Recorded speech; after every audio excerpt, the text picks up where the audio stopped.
পৃথিবীর বুকে এমন কিছু সুপার পাওয়ার বা শক্তিশালী দেশ রয়েছে যারা আনঅফিশিয়ালি বা লোকচক্ষুর অন্তরালে চাচ্ছে বাংলাদেশের রাষ্ট্র ক্ষমতায় বড় ধরনের পরিবর্তন আসুক। আরও সুনির্দিষ্ট করে বললে তারা চায় আগামীতে বাংলাদেশের মসনদে বসুক বাংলাদেশ জামায়াতে ইসলামী। অবাক হচ্ছেন? ভাবছেন এটি কি কোনো ষড়যন্ত্র তত্ত্ব নাকি বাস্তবের কোনো গভীর খেলা? এই ভিডিওতে আমরা প্রমাণসহ দেখিয়ে দেব বিশ্বের কোন 5টি প্রভাবশালী দেশ এখন জামায়াতে ইসলামীকে ক্ষমতায় আনার জন্য উঠে পড়ে লেগেছে এবং নেপথ্যে তারা কি ভয়ঙ্কর সব তৎপরতা চালাচ্ছে। তাদের কূটনৈতিক চাল এবং গোয়েন্দা রিপোর্টগুলো বিশ্লেষণ করলে এমন কিছু তথ্য বেরিয়ে আসে যা আপনার চিন্তার জগৎকে ওলটপালট করে দেবে। পাকিস্তান, তুরস্ক কিংবা চীনের মতো দেশগুলোর পাশাপাশি এমন একটি দেশের নাম এই তালিকায় রয়েছে যা শুনলে আপনি হয়তো নিজের কানকেও বিশ্বাস করতে পারবেন না। চলুন একে একে সেই দেশগুলোর মুখোশ উন্মোচন করা যাক। কিন্তু প্রশ্ন হল, কেন এই পরাশক্তিগুলো হঠাৎ করে জামায়াতকে ক্ষমতায় দেখতে চায়? প্রথমেই যে দেশটির নাম উঠে আসছে সেটি হল পাকিস্তান। এটি খুব একটা আশ্চর্যজনক মনে না হতে পারলে কিন্তু তাদের সাম্প্রতিক কর্মকাণ্ডের ধরনটি বেশ চমকপ্রদ। পাকিস্তানের তৎপরতা সম্পর্কে ভারতীয় গোয়েন্দা সংস্থার একটি চাঞ্চল্যকর প্রতিবেদন দিয়েছে। ভারতীয় গোয়েন্দারা মনে করছেন আগে বাংলাদেশে ভারত যেভাবে একছত্র আধিপত্য বজায় রেখে ফাঁকা মাঠে গোল দিত, বর্তমান প্রেক্ষাপটে সেটি আর সম্ভব হচ্ছে না। ভারতকে টার্গেট করে এবং ভারতের প্রভাব বলয় থেকে বাংলাদেশকে বের করে আনার জন্য পাকিস্তানের গোয়েন্দা সংস্থা আইএসআই ঢাকায় বসে তাদের কার্যক্রম পরিচালনা করছে। ভারতীয় মিডিয়া এবং গোয়েন্দা রিপোর্টে এই তৎপরতাকে ঢাকা সেল হিসেবে অভিহিত করা হচ্ছে। তারা দাবি করছে পাকিস্তানের মূল লক্ষ্যই হচ্ছে যে কোনো মূল্যে জামায়াতে ইসলামীকে বাংলাদেশের শক্তিশালী অবস্থানে নিয়ে আসা। শুধু গোয়েন্দা রিপোর্ট নয়, দৃশ্যমান ঘটনাগুলোও এই দাবির সপক্ষে কথা বলছে। সাম্প্রতিক সময়ে পাকিস্তানের হাইকমিশনের সাথে জামায়াতের আমিরের দফায় দফায় বৈঠক হয়েছে। কূটনৈতিক শিষ্টাচারের তোয়াক্কা না করে পাকিস্তানের ডেপুটি প্রাইম মিনিস্টার সরাসরি পাকিস্তান থেকে উড়ে এসে কোনো সরকারি দপ্তরে নয়, বরং সোজা চলে গেছেন জামায়াতের আমিরের বাসভবনে। ভাবা যায়, একটি দেশের উপপ্রধানমন্ত্রী যখন বিরোধী একটি দলের নেতার বাসায় গিয়ে বৈঠক করেন তখন বুঝতে বাকি থাকে না যে তাদের এজেন্ডা কতটা গভীর। পাকিস্তান চাচ্ছে আগামী নির্বাচনে জামায়াত যেন ক্ষমতার কেন্দ্রে থাকে, যাতে এই অঞ্চলে ভারতের প্রভাব খর্ব করা যায়। দ্বিতীয় যে দেশটির কথা না বললেই নয় সেটি হল তুরস্ক। তুরস্কের বর্তমান ক্ষমতাসীন দল এবং তাদের প্রেসিডেন্ট রিসেপ তাইয়েব এরদোয়ান শুরু থেকেই জামায়াতে ইসলামীর প্রতি সহানুভূতিশীল। যখন বাংলাদেশের যুদ্ধাপরাধীর বিচার এবং জামায়াত নেতাদের ফাঁসি কার্যকর হচ্ছিল, তখন তুরস্কের সরকারি দল একে পার্টি রাস্তায় নেমে সরাসরি এর প্রতিবাদ জানিয়েছিল। এটি ছিল একটি অফিসিয়াল স্টেটমেন্টের মতোই শক্তিশালী বার্তা। তুরস্ক সবসময়ই তাদের পররাষ্ট্র নীতিতে মুসলিম বিশ্বের সংহতির কথা বলে এবং সেই জায়গা থেকেই তারা জামায়াতে ইসলামীকে নিজেদের মতদার্শিক মিত্র মনে করে। বর্তমানে তুরস্কের হাই কমিশন নিয়মিতভাবে জামায়াত নেতাদের সাথে বৈঠক করছে। তারা বিভিন্ন পরামর্শ এবং কৌশলগত সহায়তা দিয়ে যাচ্ছে। তুরস্ক চায় দক্ষিণ এশিয়ায় তাদের একটি বিশ্বস্ত মিত্র থাকুক এবং তাদের বিবেচনায় জামায়াতে ইসলামী সেই শূন্যস্থানটি পূরণ করতে সক্ষম। দর্শক, আন্তর্জাতিক রাজনীতির এই জটিল সমীকরণ এবং বাংলাদেশের ভবিষ্যৎ নিয়ে এমন আরও গভীর ও বিশ্লেষণধর্মী ভিডিও পেতে এখনই আমাদের চ্যানেল সাবস্ক্রাইব করে বেল আইকনটি চেপে দিন। আপনার একটি সাবস্ক্রিপশন আমাদের নতুন তথ্য অনুসন্ধানে উৎসাহ যোগায়। তৃতীয় যে দেশটির নাম এই তালিকায় রয়েছে সেটি হল মিশর। যদিও মিশরের বর্তমান রাজনৈতিক প্রেক্ষাপট কিছুটা ভিন্ন, তবুও জামায়াতের নেতাকর্মীদের সাথে মিশরের একটি দীর্ঘদিনের ভালো সম্পর্ক রয়েছে।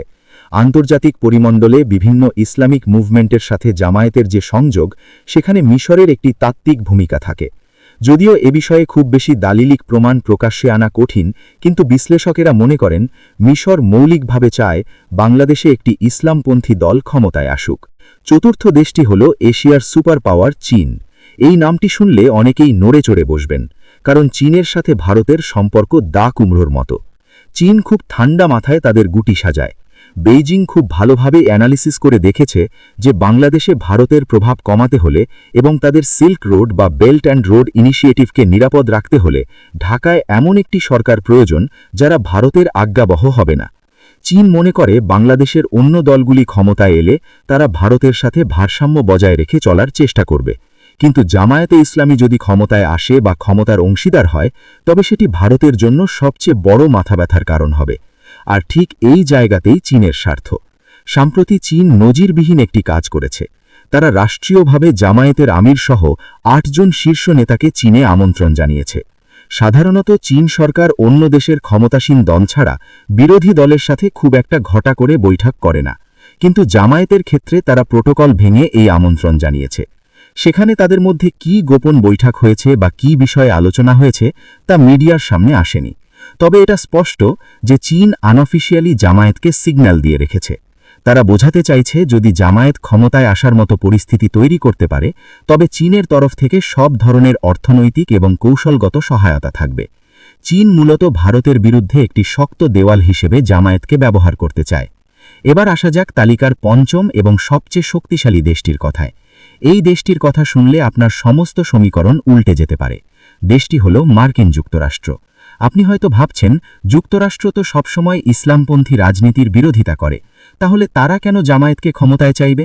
কিন্তু রাজনীতির মাঠে কোনো কিছুই চিরস্থায়ী শত্রুতা বা মিত্রতা নয়, এখানে সবই স্বার্থ। আপনি যদি সাম্প্রতিক সময়ের ঘটনা প্রবাহ লক্ষ্য করেন তবে দেখবেন ইউরোপীয় ইউনিয়ন সহ পশ্চিমা বিশ্বের কূটনৈতিকরা জামায়াতের আমিরের সাথে যেভাবে বৈঠক করছেন তা বাংলাদেশের অন্য কোনো রাজনৈতিক দলের ক্ষেত্রে দেখা যাচ্ছে না।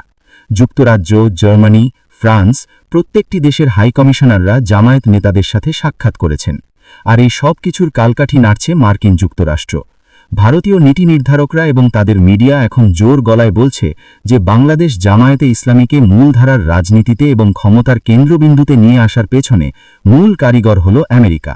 ভারত মনে করে যুক্তরাষ্ট্র এই অঞ্চলে তাদের নিজস্ব এজেন্ডা বাস্তবায়ন করতে চায়, আর সেজন্য তাদের এমন একটি শক্তি দরকার যারা ভারতের উপর নির্ভরশীল নয়। জামায়াতের আমির সাম্প্রতিক যুক্তরাজ্য এবং যুক্তরাষ্ট্রে সফর করেছেন। এই সফরগুলো কোনো সাধারণ ভ্রমণ ছিল না, এই সফরগুলো ছিল মূলত পশ্চিমা বিশ্বের কাছে নিজেদের গ্রহণযোগ্যতা প্রমাণ করার মিশন, এবং দৃশ্যত তারা সফলও হয়েছেন। আমেরিকা ও পশ্চিমা বিশ্ব এখন জামায়াতকে আর আগের মতো উগ্রবাদী ট্যাগ দিচ্ছে না, বরং তারা তাদের সাথে এঙ্গেজ করছে বা সম্পর্ক তৈরি করছে। এর পেছনের কারণ হল ভূ রাজনীতি। যুক্তরাষ্ট্র হয়তো চাচ্ছে বাংলাদেশে এমন একটি সরকার আসুক যারা চীনের দিকে খুব বেশি ঝুঁকবে না, আবার ভারতেরও পুরোপুরি নিয়ন্ত্রণে থাকবে না। এই ত্রিমুখী সমীকরণে জামায়াত তাদের জন্য একটি টেস্ট কেস বা পরীক্ষিত বিকল্প হতে পারে। পশ্চিমারা যখন দেখে যে একটি দলের জনসমর্থন আছে এবং তারা সুশৃঙ্খল, তখন তারা তাদের সাথে কাজ করতে আগ্রহী হয়।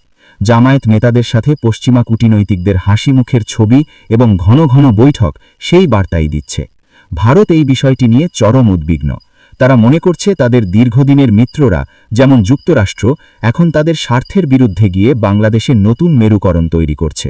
সুতরাং আমরা দেখতে পাচ্ছি যে পাকিস্তান, তুরস্ক, মিশর, চীন এবং খোদ মার্কিন যুক্তরাষ্ট্র এই 5টি ভিন্ন ভিন্ন মতদর্শের এবং স্বার্থের দেশ একটি জায়গায় এসে মিলেছে, আর তা হল বাংলাদেশ জামায়াতে ইসলামীর উত্থান।